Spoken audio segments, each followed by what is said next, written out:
All right, I guess we are starting now, so that people can finally go home. All right, this is based on a talk which I give internally inside the firm at least once a year, usually to the newly introduced analysts which we are hiring.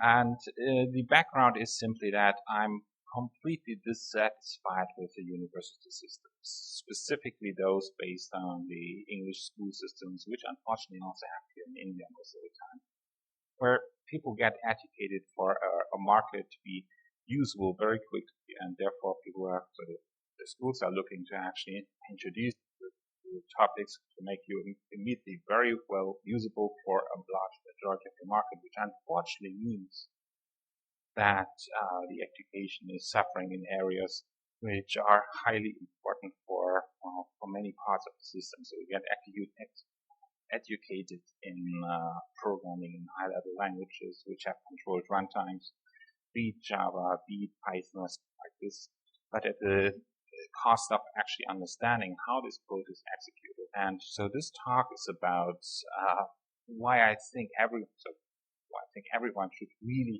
know a lot more details about the computers they're actually using, because certain things you cannot do without that. So nice illusions which people are in, especially people when they are using these controlled runtime environments, is that computers are completely predictable. So if you have the same result, the same inputs, you always get the same results, which hopefully in many cases will be true, but it's actually not always true. Second thing is that there are a couple of components in the system on the computer and so on. They're well known, they all play well together. There are no things which you have to know about how they actually communicating, which is also not true.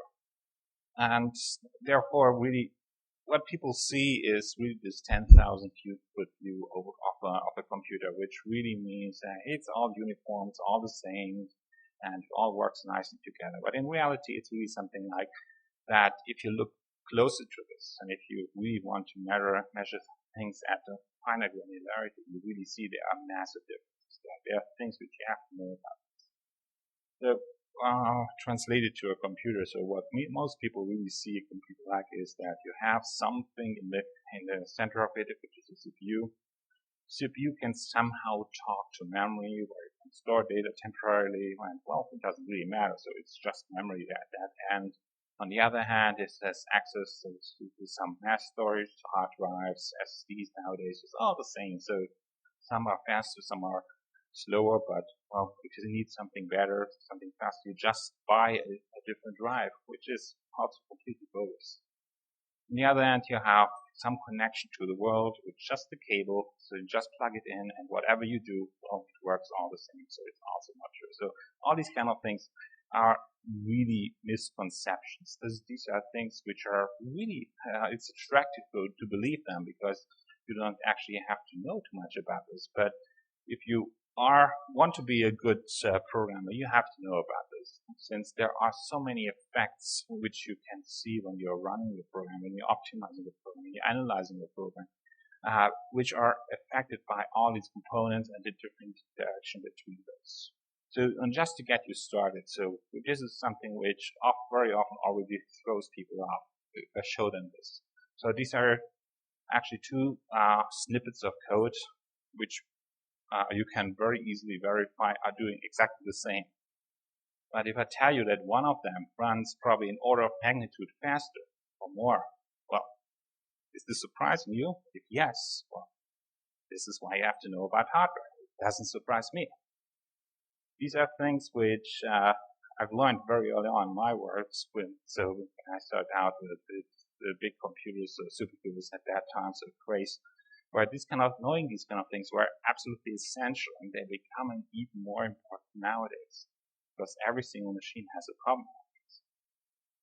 So you got it? Why this is different? If not, I have a really lengthy paper just written on these topics. So it all comes down, the previous example comes down to memory, the memory handling, and the way it is done. So it is very convenient to think about memory as one homogeneous blob. You just store something. which is true when as long as you only think about the semantic of memory, because every single memory location can have a specific value, and regardless how it is actually implemented, this will be true. That's correct. But it is not correct from the perspective of performance. There we have a completely different view. So what is normal local memory, which people what people actually think is a normal memory and so on, is actually something which is very slow. So on the other hand, if you know a little bit about, for instance, what CPUs are doing, you might think, yeah, there's another aspect there to this, and to make programs faster, and this is by doing things in registers, etc. So because they're very, very fast, also true. But even that picture is completely inadequate. It's not able to explain how programs behave nowadays. This is not able to guide you into writing programs which are actually scalable and which are not slowing down the entire system. So this is just now a little bit picture of the subset of how a machine can look like today. This is actually something which will get even more complicated in the future. So you have a whole range of different memory types which are used in every single system, in every single program execution, with vastly different performance characteristics.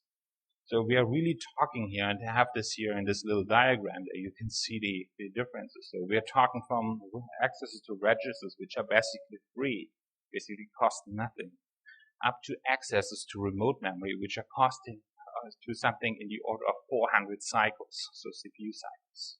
This is pretty dramatic. So if you imagine you have a 4 gigahertz CPU, so which is pretty high, but if you're doing all the memory operations wrong, you're paying 400 cycles for every one of them. You effectively have a 10 megahertz processor. Let me tell you, my first PC, which I ever bought, had a 12.45 megahertz processor. Effectively, misprogramming a CPU today will push you back to the time before the first really usable PCs back in the early 80s. You have to know about this, and it's not going to happen magically. Of course, the hardware manufacturers are doing their best to avoid the worst case in both situations, but let me tell you, I can write programs which always will hit the worst case. That's possible, and therefore anyone who does not know anything about this might stumble into writing something like this. You have to know about why this is the case. Another thing which is in a similar area but people throw this together. Actually, memory handling has two different aspects. The actual using of memory, but also then the address handling.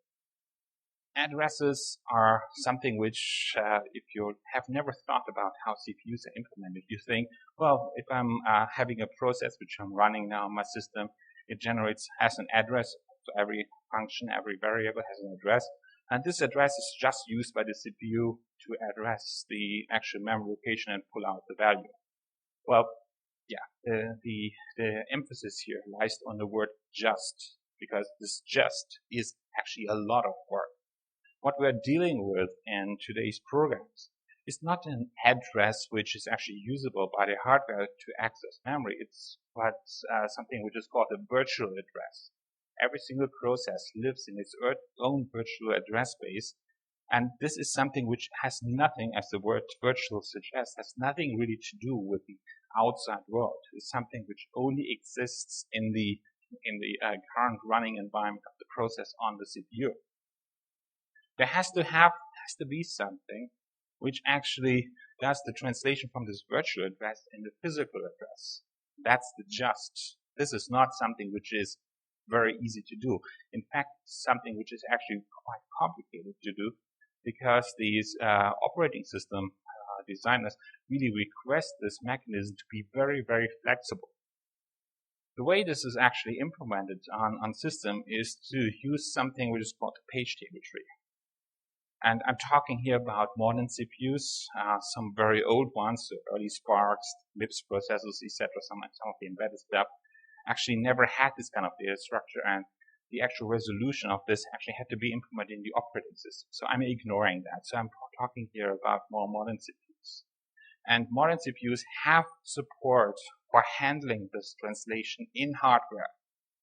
So, but this is not something which is fast. So in fact here, this is a simple 3-level page table tree. And in fact, nowadays we're using at least 4 levels, maybe even more levels of page table trees. And levels in a page table tree. And the way this works is that you have a virtual address as the input.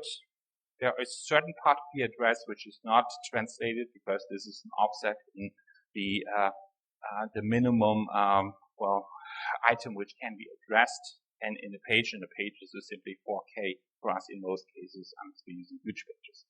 So with 4K, the first 12 bits are actually just used as is in the physical address. But the rest of them are split into 1, 2, 3, 4, whatever pieces, and they are used to index what is called, so basically little hash tables. And the whole process gets started by having for each process a register in the CPU, which I'm not sure whether it's readable there. It's called CR3. It's not important, which points to a root table. Then the part of the address responsible for this table is used to index into this, which contains then a pointer to the next table, which again is referenced by part of the address to point to another table, etc., until we come to the end where the last table actually contains the physical address, the rest of the physical address. We put this together and we finally have an address. So alone describing this will take some time, but now comes the kicker. Each of these data structures, which are these hash tables there, which are part of the page table lookup, are objects which live in memory, which means that a page table access like this one, where we need potentially 3 levels, can potentially need an additional 4 memory accesses. So from the 400 cycles which are mentioned for remote memory access, if we also, in addition to that, have a page table fault, we're speaking now at least 1200 cycles potentially. So then we are not at a 10 megahertz machine, we're actually at a machine which is in the below 1 megahertz. So this is really, really frightening hopefully. So you really have to know about these kind of things, how to avoid this. Especially in today's world where the situation is even worse. With virtualization as we have it today, we outpack not only one translation of the virtual address, we have actually 2 of them in a sequence. Because the virtual address first gets translated in what's called a virtual physical address. And this virtual physical address then gets translated into the actual physical address. That's what virtualization makes out. The virtualization container is the one which mimics a machine, so the translation there is actually translating what the operating system running inside the container thinks is the physical address, but in reality it's not. So with that, so from having the 1200 cycles potential access, we might now be up to actually by another 1200 cycles for a second level of this translation. It's hopefully never that bad. I'm talking here only about the worst case scenario. So you have to keep this in mind. And if you don't know the things about the address translation and the actual memory access times, you would never be able to interpret a graph like that. So this is an actual measurement graph of the performance of a program as a measurement of the size of the working set size. So if I ask you, well, so this, as I said on the x-axis at the bottom, this is the size of the working set. As it grows, the number so the measurement of time it takes to do 1 unit of processing actually increases. So why is this graph having this kind of strange form? People have to be able to explain this. We also have to be able to explain this because we can make improvements. For instance, to one little change, which is to use pages which have a larger size. We can, with the same program, just changing some parameters, the way we're allocating memory, we can improve the access times like this. Can actually improve the access times like this here. So you see it's a substantial improvement at the large working set size. So you're better able to explain why this happens here as well. But it also might be possible to have the same program rewritten in a way so that the access patterns actually like this at the bottom, this green line there, where we have actually orders of magnitude improvement. So there are ways how we can measure what actually is going on in the program, and then people have to be able to react to this. Unless you know actually what the hardware does, what these kind of measurements which you can get from the system mean, you will not be able to interpret this data. So there's no magic tool which says, yeah, change this line in your source code and you're fine. This will never going to be the case. So CPUs by themselves are really complicated in various numbers of dimensions. So I'm already mentioned the memory part, so I'm leaving that part out here. But alone the compute part of the CPU becomes important and very complex very soon. So first of all, we have a large number of cores nowadays on a single socket and a single die. And they have either shared or unshared resources with each other.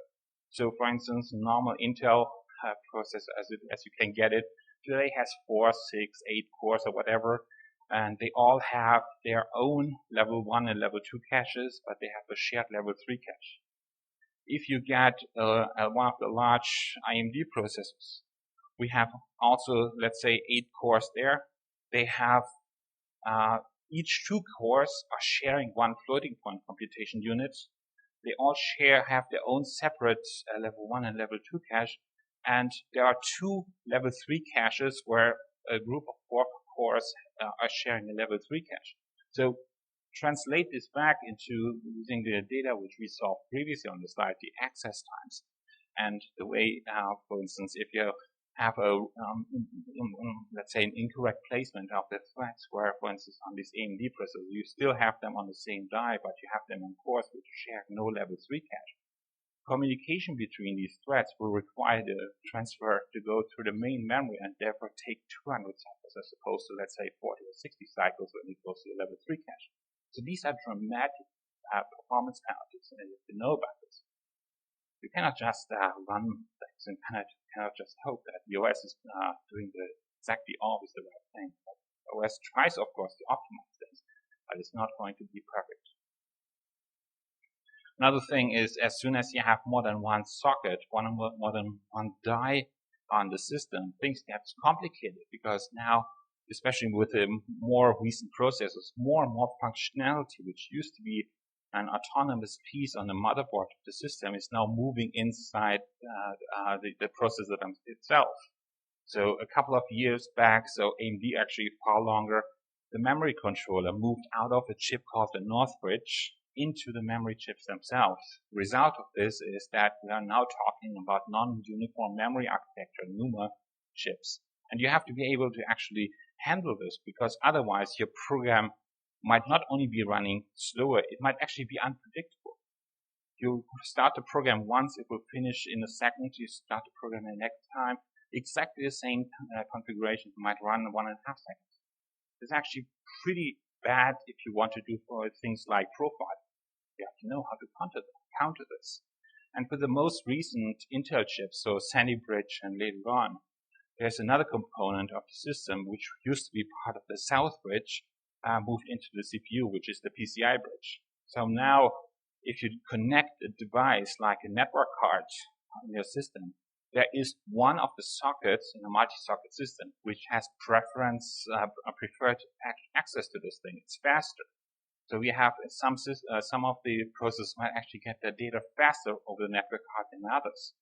So if you have, if you're not paying attention, you get problems with that as well, not only performance-wise, measurement-wise, etc. Also, you might overload the resources which is actually responsible for connecting the two processors completely unnecessarily.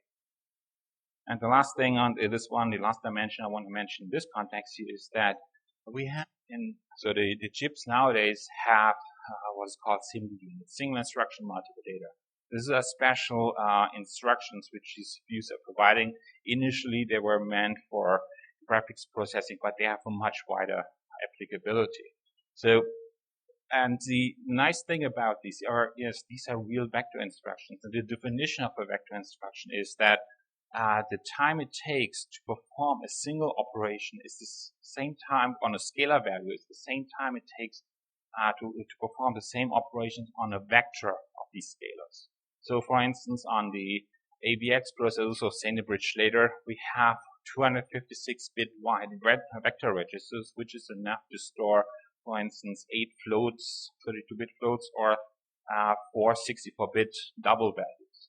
So we can actually perform in the same time an addition of 2 doubles as we can do the addition of 2 double vectors of 4 elements each. Which means, if you now think about this in the other way around, we are not taking advantage of this. We are basically leaving 25% of the possible, or 75% of the possible performance of the chip under the table by not using these instructions correctly. If you're looking at the spec sheets of the processors where the manufacturers, so Intel, AMD, ARM, or whoever, is proudly saying, yeah, that we have increased the performance of this chip again dramatically by so and so many percent, they always refer to the maximum peak performance which you can only get if you have complete use of the SIMD instructions. So if you are not doing this, if you're doing so, and in my line of work, we're doing lots of arithmetic.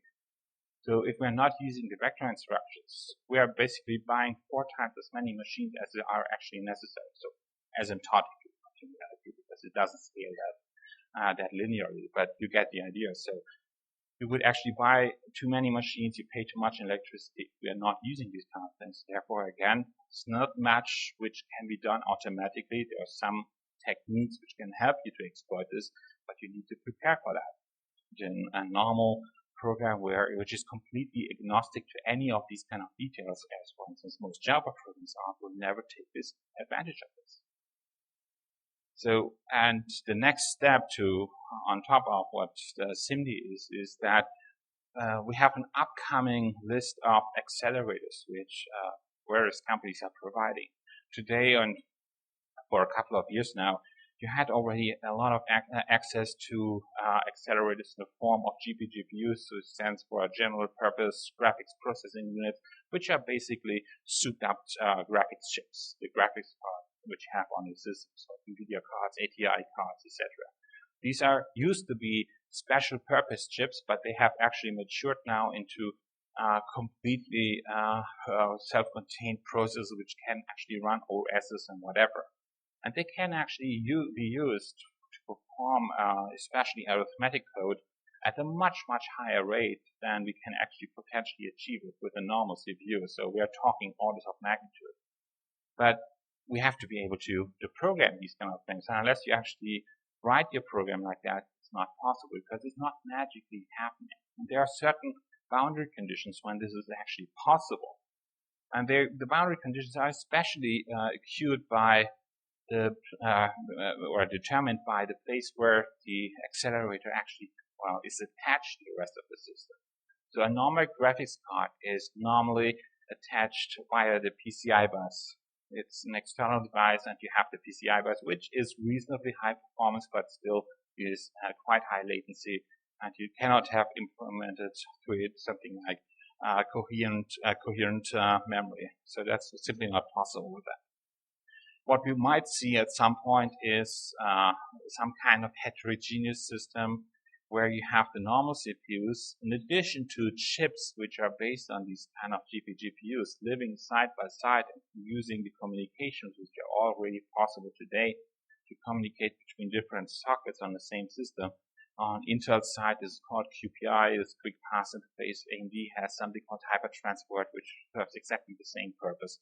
And these are much higher performance, low latency interfaces, which also allow to implement coherent memory, which is a big thing, which means then the actual CPU and the GPU and the normal CPU can share memory. You don't have to explicitly transfer memory from one place to the other. You actually can use the same memory region, which is very, very powerful. So in the end, what we will actually see, and which we started seeing at the low end, so some of the laptop chips already have this, is an integration of the GPU on the die itself. So what you see here at the bottom is a diagram, or actually a photo, of a Sandy Bridge laptop processor, where Intel has the graphics, processor graphics, on die along with the rest of the cores. So you have actually a very high interactivity possibilities with this thing, and Intel is working to even better way of interacting between the normal CPU and the GPU to make this much less painless, but it still means that you actually have to write different code. So the x86 code, which is now running on the normal CPU, is not the same as you can run on the accelerator. In the case of ATI or the NVIDIA cards, it's a completely different set of processor. It understands a completely different machine language. In case of Intel Xeon 5 processor, it's an accelerator which used to be called Knight's Corner, Knight's Ferry, and so on, all these kind of things. And so these are based on x86 cores, but they still have to be programmed differently. But specifically, they have a different vector unit and have different instructions, etc.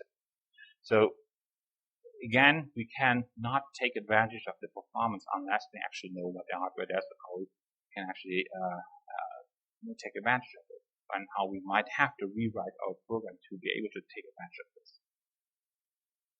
So taking this the next step further, actually, we might actually look at the CPUs themselves, whether these are the most relevant for every situation. Currently, probably most of the world is using for almost everything except for things like cell phones and other embedded technologies. They're using the big processor cores like Intel's and AMD's, etc., which is very well justified right now because there's nothing else going on there. Don't let Oracle talk you into something like that, where any of the other processors are really the same efficiency level when it comes to cost, price, efficiency, run any kind of code in there in the same way. So these are general purpose processors, have a high single core performance, which is very important because most of the code is not really taking advantage of parallelism in sufficient levels. We only have a small number of cores, and then because it takes energy, it takes actually a lot of die space on the chips to actually implement these various cores. And we have memory, which is shared by all the cores there. We talked about the shared level 3 cache, which we have in there. The drawback is, and that's the reason why we might actually look at something as an alternative, is the energy consumption is really high. So Intel has the Atom stuff, but they are not high performance. So if you have followed the news in the last couple of years, especially now, in the last 12 months, ARM actually has released the specs for a 64-bit of their architecture, so an A15 core. And once these things come out, we might actually see that they can be in certain parts of the workloads which enterprises and everyone has to run, might actually be useful. We will not have the same very high speed of the single core performance, which we are seeing from the Intel and the AMD cores. But at the same time, so because of that, because they are not really ramped up to the maximum there, what they can do is with the simpler logic, which actually these RISC chips have, they can put much higher number of these cores on every single die, while still at the same time keeping the energy consumption of the whole thing below what is possible with today's big cores. The result is that for workloads where latency is not important, we might actually have a solution here which provides the same throughput to the system at a lower cost point. That's a very important thing. So especially probably here as well, but especially in Europe, where you actually have to pay carbon dioxide taxes on the electricity which you're consuming, that becomes really even a financial motivation to reduce the number of machines you have to run, or alternatively make the number of machines run with less electricity or higher efficiency. So, but this is again something which will not necessarily immediately fall out, and one of the reasons for that is that unlike in the case of the big cores, where we have at least a shared address space at some level 3, we might actually with these kind of cores, because they're not really that uniform in this thing, have all kinds of unshared pieces on the die. We might never have a shared cache of any level. We might even have different accesses to different memory chips from the different cores. So maybe they are not even shared. So we don't know. So there's lots of variability in the architecture, which means that these kind of changes are not completely transparent to the programmer. The programmer has to be aware of this. If you want to have programs which currently run on the big cores, transfer them over to more energy efficient small cores, we actually might have to rewrite something. And if you're not aware of what the differences are, well, then you cannot do that. So, in more or less in summary, we have constant change in hardware. The things which are mentioned here are just the more recent ones. So I have not really started from the 80s there, where I explained every single detail which had changed. There are a myriad of different individual steps, all of which required some form of collaboration from the application developer, or at least from the operating system and the interfaces which are provided by the operating system. There's constant change going on. We have to be aware of this. We cannot just sit back and say, yeah, I've learned everything until today, so I'm good. So my estimate, and this is always what I tell everyone, so not only our new associates, I tell basically everyone, to get them, to force them to take some of the classes which we have run internally in our university system there, is that I think half-life time for any programmer is, for their knowledge, is 18 to 24 months, which means after 2 years, everything you know is basically worthless, half of it. So you have to learn constantly. There are things, for instance, Intel is innovating constantly in their processors. So I have them as an example because they are very strict in what they are doing. Every 2 years, they release a new microarchitecture for a CPU. Microarchitecture changes are dramatic.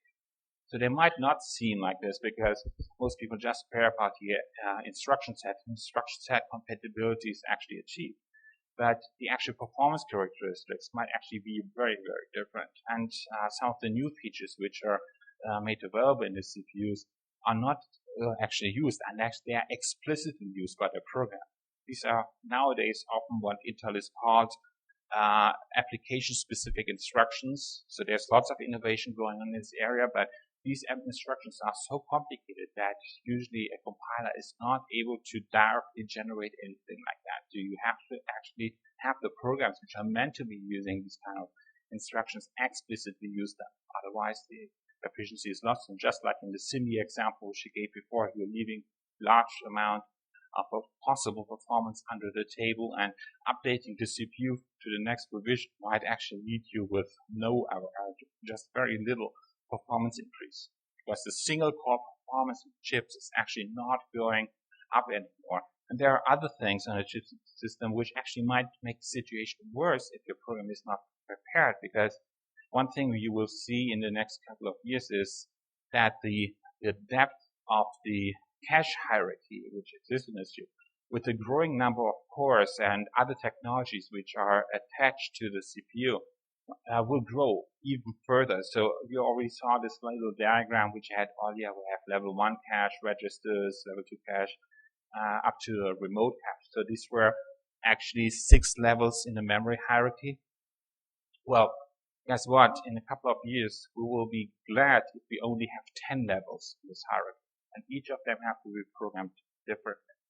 So this is something we have to keep in mind. We have to design the programs today to take advantage of this, or at least be ready to face them, because these programs will likely survive a couple of years. At that point, they're supposed to be running on new hardware. So we also have, as I mentioned, the new architectures which are coming out. We cannot possibly ignore these for everything, as I said. So the ARM chips, if they really do this and they deliver them as promised, we get the same throughput, not latency, throughput out of these things with perhaps a quarter or even less of the energy use of a big core. That's large, because if you look at the cost of a machine over the lifetime, the actual initial price to pay for the machine is just a tiny fraction. In addition to the expenses for administrating, so the human expenses for a machine, the largest part is actually energy to both run the machine and to cool the machine. That's the biggest part of it, and cutting down on this is huge.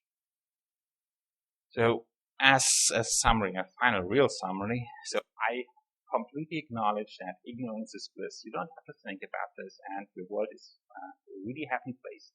Unfortunately for me, it is not. And especially if you have to justify the organization not moving forward, not taking advantage of this organization, you have nightmares because more and more people really don't understand about the technical details which they're supposed to be knowing to take advantage of them. So you really have to know about the performance characteristics. If you care about latency, you have to know about this. If you care about predictability, you have to know about the hardware because otherwise you run the program 2 times and completely different results in terms of both, perhaps it always different results in terms of how long it takes, but sometimes in some situations you might actually see real numeric differences in the results. These are incorrect programs, but and energy savings already mentioned. So in short, these are just some of the examples which are among the technologies which are out there. There are many, many more. There are technologies like FPGAs out there, which people might want to use in certain situations. There are things with offload engines on cards and so on, which are also be taken advantage of, and none of this will work completely automatically. So try to get away out of your nice and easy pouch there around the controlled runtimes and actually try to understand the machines which are underneath there. Because without that, you will not be competitive in the future. So, any kind of questions? I think we have microphones.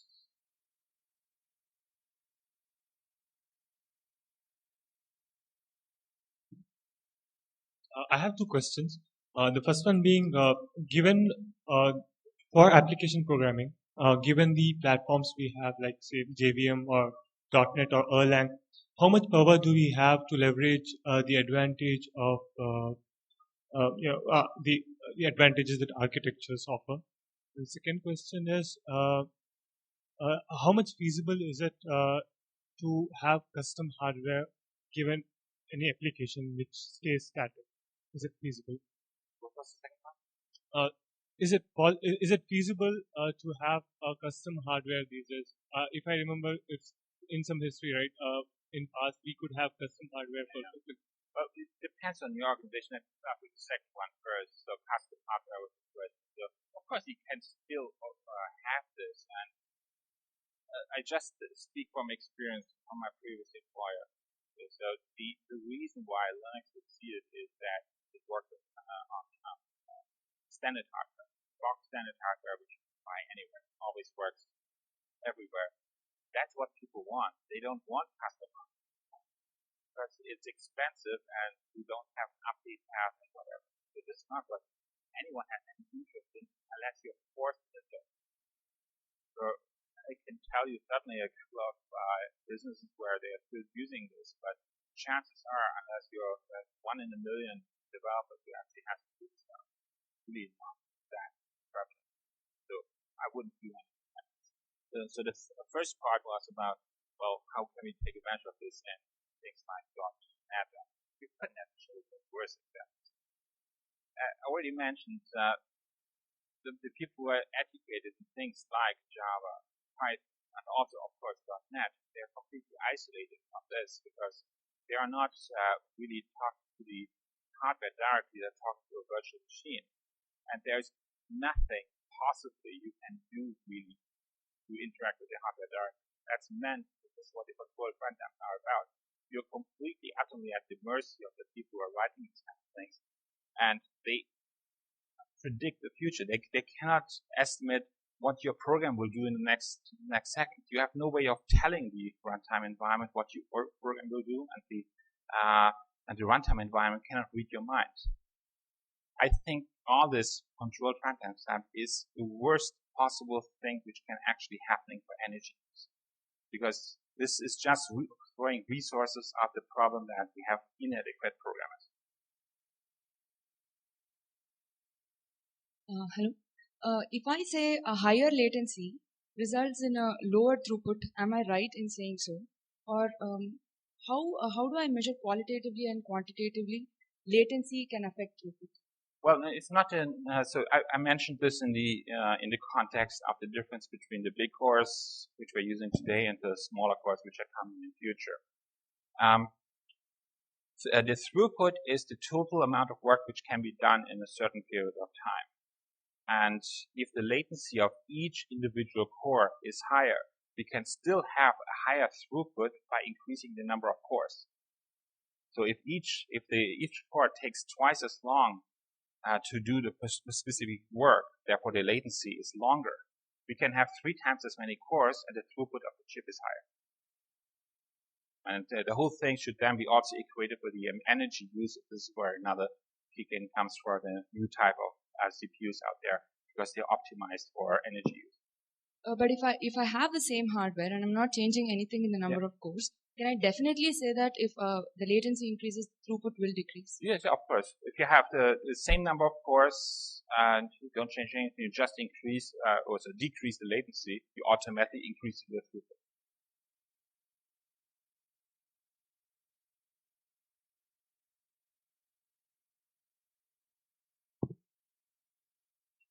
In my computer, my hardware has got a very high power. Like whenever I see my computer, my system monitor says it's just using 10%, 15%, not more than 15% anytime. So all these softwares are not actually utilizing the complete power of my hardware. So your point of view is, by knowing all this hardware things, so can we able to use the complete power of hardware?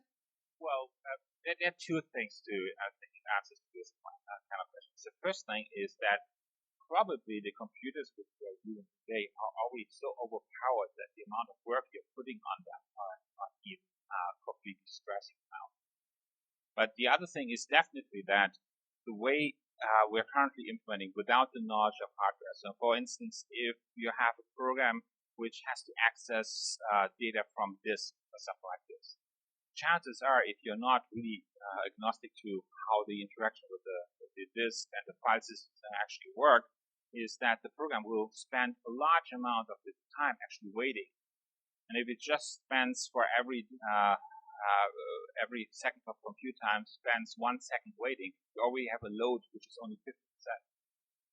Make this even higher, so if the wait times are usually longer with rotating media, it can actually take a long time to get the complete data from disk into memory. This the ratio can easily drop to 10%.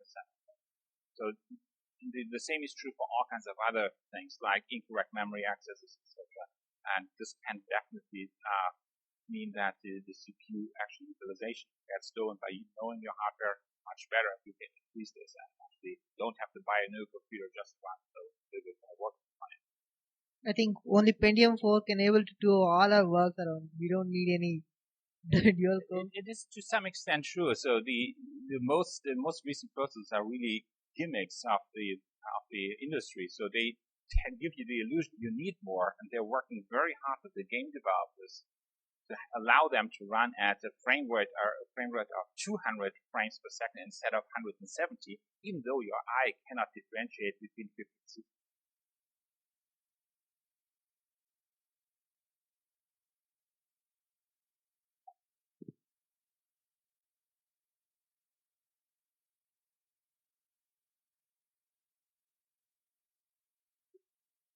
This is a question not just for the speaker, but more also for the community, right? So I've kind of read about a lot of these things before in the past of you're not exploiting, let's say, something like SIMD. Programs are not aware of NUMA, and we now live in a world wherein large companies basically are using the cloud and virtualization. Essentially, I'm running like the same piece of software on 5,000 VMs, sitting over maybe 1,000 bare metal machines.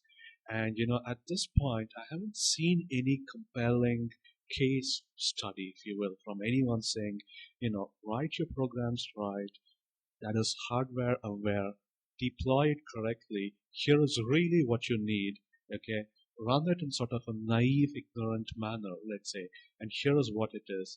And look at the cost difference, right? What's the hardware needed for your workload, right? Those real life compelling evidence is not in public domain, not very visible at this point. And so I'd actually urge everyone, and maybe even Ulrich, if basically, are there things that will help build this awareness as opposed to these, theoretical, isolated examples, which we understand, but, the decision makers, if you will, sort of in the large companies are not able to relate to as yet. Well, there's certainly all kinds of things you can infer. You're right that most companies are actually assuming the knowledge of this kind of measurements which they're making and used for the decision making to be proprietary information. So Google is a very notorious company to these kind of things. But just if you read about all the technologies they are developing to actually increase the performance of every single application, you should get the idea. If you're running 100,000, 200,000 machines and you're doing this, we're talking real money. So the thing with the virtualization, with the cloud thing, I see this really as something which is not necessarily entirely positive, at least in the short run, because there's actually a hidden cost to this. So you won't really see the cost of actually running these machines at this inefficient levels.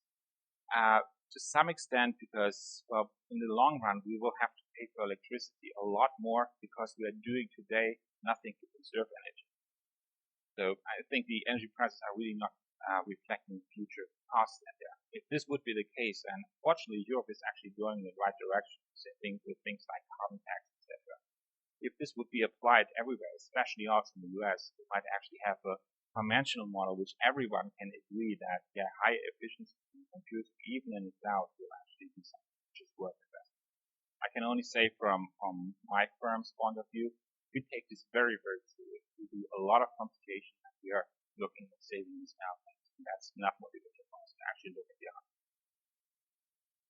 So, but I agree, it would be good to have some external studies, but don't ask me to release our information. So it's even hard for me to give this talk here with our lawyers there right back. So if I talk about proprietary information,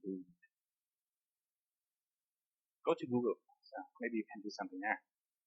So there's one that one.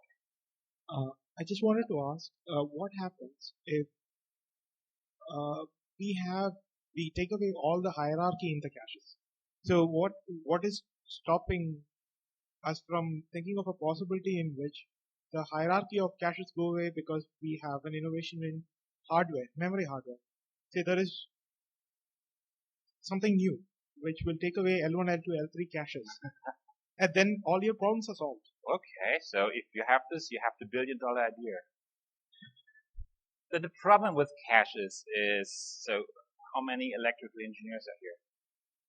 What is the power consumption when it comes to frequency, the dependency? Increases actually with the square of the frequency. So that's the root of the problem. If you have a very, very fast cache, it requires enormous amounts of energy.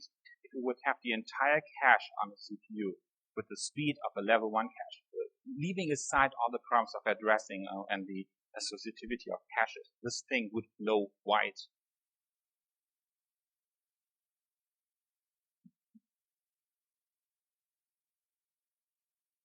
Yes.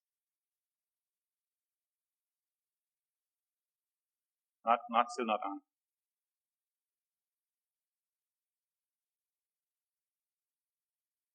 That is it. We are actually looking at this question in terms of electronics, right? All the principles are based on electrical principles. So if we think of something which is beyond these electrical principles, then it will be much easier to solve this problem. So the problem domain, if we take it to something like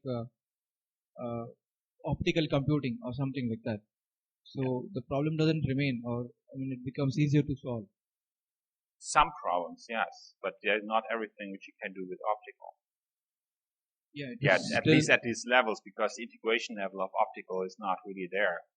So just imagine how many circuits we have on what to implement the logic of something like a big core today. So we're talking about more than 2 billion circuits.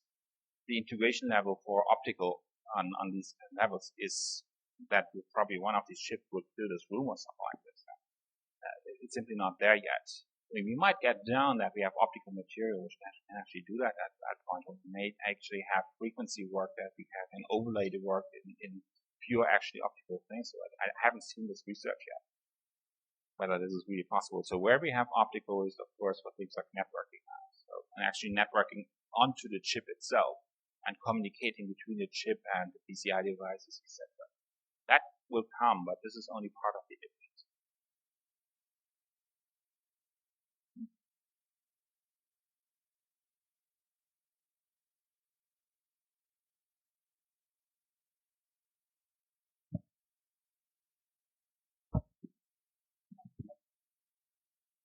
Hi. This was regarding to your firm actually. I mean, during the maintenance cycle, do you buy the same hardware over and over again? Because like if you drill down to the depth of like optimizing based on endianness of the processor, I mean, then you will have to buy the same hardware again to maintain that kind of you know. Well, that's of course something which you have to keep in mind. Yeah. So, but the good news is that the Sparks and the PowerPCs have lost it. A little, little advantage have actually won. The ARM you can configure in whatever configuration you want. The MIPS actually also not a big endian, little endian, so this kind of thing. But this is just a part of the thing. So your answer would go, how do you buy machines and things? So this depends on the organization and the way it can be done. There are all kinds of costs associated with different machines. That's a completely separate thing. So I don't even want to get into that. This is something that your organization can actually handle that many spare parts or have education for the setup. If the answer is yes, then well, yeah, you might want to take advantage of those development. Okay. And secondly, if you want to take advantage, I mean, okay, so taking all these things into consideration, what is the boost that I can get of optimizing like this? I mean, in a very like memory bound or a disk bound application. Well, this depends how badly your code currently runs. So I've seen a code really, so which can be is easily sped up with just a couple of things by 50, 100%. In dramatic cases, you can easily get a couple of 100%. So it really depends on how much memory is used. That's the main cost in there. Whether you can actually use things like active activation, Cindy stuff in there. If you're not taking advantage of it, how you can, you also need to get with the AVX, for instance, there you can process 4 doubles at the cost of 1, depending on how much computation you do. You have asymptotic to get either factor of 4 or 4%. So there's really not one answer, and this is why you have to be able to profile your code, but the profiling counters which the CPUs are providing are at a level which requires you to know what the CPU looks like. Without that, they don't make any sense. So you basically mean that there's no like overhead of asymptotic efficiency, right? No, there's nothing in general which I can give you a number. Yeah, if you do this kind of thing, it will become that much faster. So there might be some programs which are simply locked. Time to speed is determined for something which is completely out of bounds from what I'm saying here. For instance, network latency. These programs will not be speed up by doing anything there. But if your program is just doing raw computing and you're doing it wrong, I can easily speed this up. If your application is depending on low latency, just making a couple of changes will reduce it will just have a couple of things, and doing it right might actually increase the performance by 40%.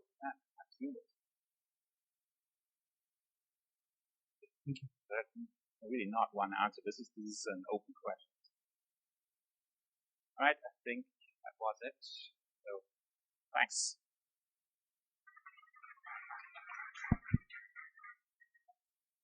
Good evening, all. I have an announcement. A silver colored Dell Latitude laptop is missing from the auditorium. If someone has found it, please report to